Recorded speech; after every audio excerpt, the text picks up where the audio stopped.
Hello everyone, my name is Lynette Chandler and I am so glad you joined me to learn how to create a digital product mock-up using Affinity Photo.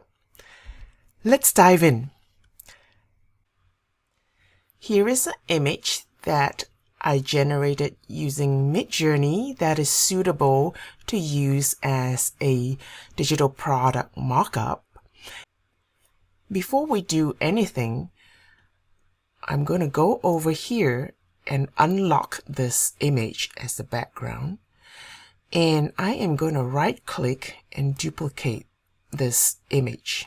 So now I have two. From here, I am going to use a selection tool. Now you can use a flood selection tool if you want. But sometimes, as you see here, it doesn't really select the things that I want it to properly. So instead, what I'm going to do is I'm going to click on this freehand selection tool. If you don't see it, you may have to click and hold, and then this flyout will come out, and then just select freehand selection tool. And up on the top here, I'm going to make sure that polygonal is clicked. And then I'm going to zoom in real close and make sure I'm going to select the pen and the shadows. So I'm basically creating an outline of this pen here.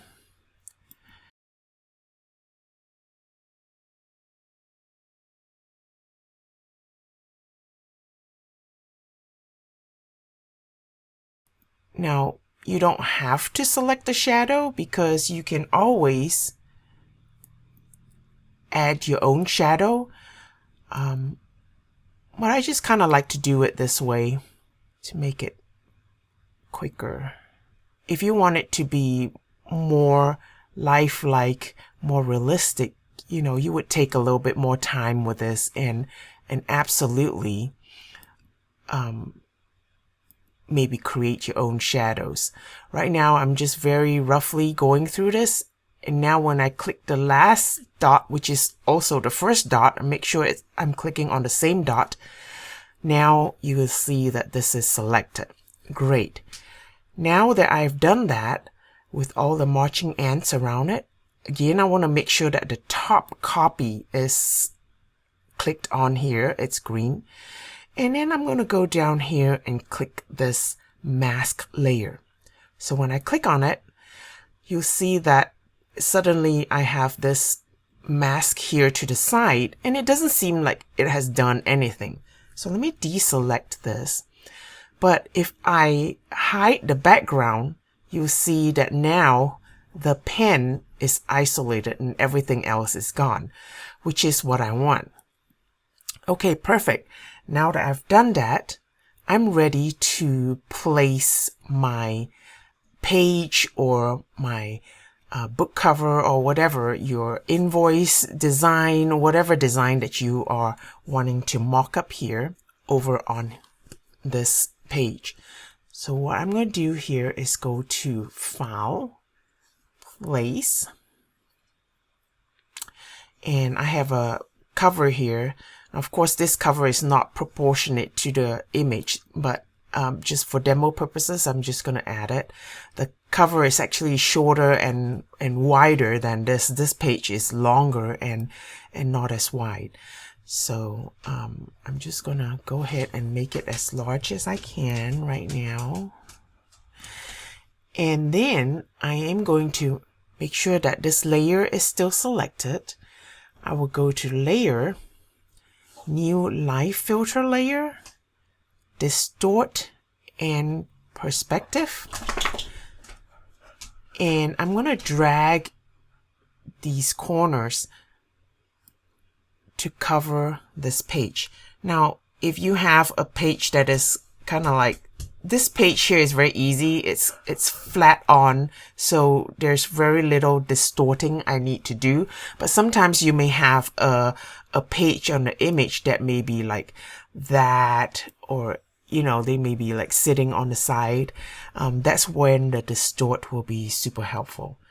Okay, so I'm gonna go ahead and put it here, and I want to use the distort here because it will make it a whole lot easier for me to swap out this page without messing up the sizes later on. Okay, now that I'm done with that, I'm gonna make sure I reselect that. Everything looks good, right? And you will see the distort layer here has this perspective layer. Okay, now I want to make sure that this layer is selected, and I am going to drag this below the top, the background that we just created. Now you see what happened. It looks like the pen is laying on top of my cover here. So let's say I'm selling this file to somebody else to use. The instruction that this is very easy. All they need to do is come over here, select the image of the cover, and then I'm just going to go ahead and replace image. And now let me just put the back cover here so you'll see. And you see it has automatically put it in stretched properly, and I don't have to redo this again.